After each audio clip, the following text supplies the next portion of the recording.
Suyagimiz yaxshi tursin, yemirilmasin, nima harakat qilishimiz kerak, uy sharoitida so'rashayotgan ekan. Zaytun yog'i iching birinchidan, ikki mahal oshxona ichib yur, zaytun yog'ida shunaqa modda borki, suyagingizni vaqotlashtirib turadi. Yana oddiy shu bobolarimiz tashlab ketishgan to'puv sho'rva deydi. To'puv sho'rva deganda o'sha molni oyog'ini hozir baraka topsin, o'sha korzinkalarda hozir qaziga o'xshab parra qilib kesib qo'yishyapti. Buni 1 kilosini olasiz, 1 kilosini olib 4 litr suvga solinadi. Bitta qaynab chiqqandan ko'pigini olib tashlaymizda, keyin 2 soat, 2,5 soat qaynab tayyor bo'ladi. Shu 50 gradus kelgandek o'chirasiz, uni ustiga keyin bismillah deb bir vo ukrop bilan bir vo petrushkani shuni to'g'ri maydalab soling. Ana o'shani bitta odamga dozasi bir kunda 300 gram. 3 bo'lib ichib oling, bo'lib. Juda kuchli narsa bo'ladi. Endi buni siz agar xolodilnikka qo'yib sovutsangiz bo'ldi, u o'ldi.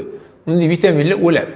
Keyin tavsiya qilaman, buni faqatgina soat 2 dan keyin ichsangizgina tanangizga ta'sir qiladi. To'puv sho'rvaga qo'shimcha qilib, bizning o'zimizdan o'sha yillar davomida ishlatgan narsalarimiz bor.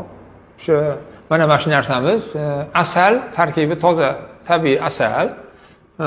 Yana o'sha mum yog'. Bu bo'g'inlarga, bu narsani juda katta foydalari bor. Buni aralashtirib, bu qorishma shunaqa asal bilan kombinatsiya bilan aralashganki, sizni suyalaringizni yoshartiradi, xudo xolisa.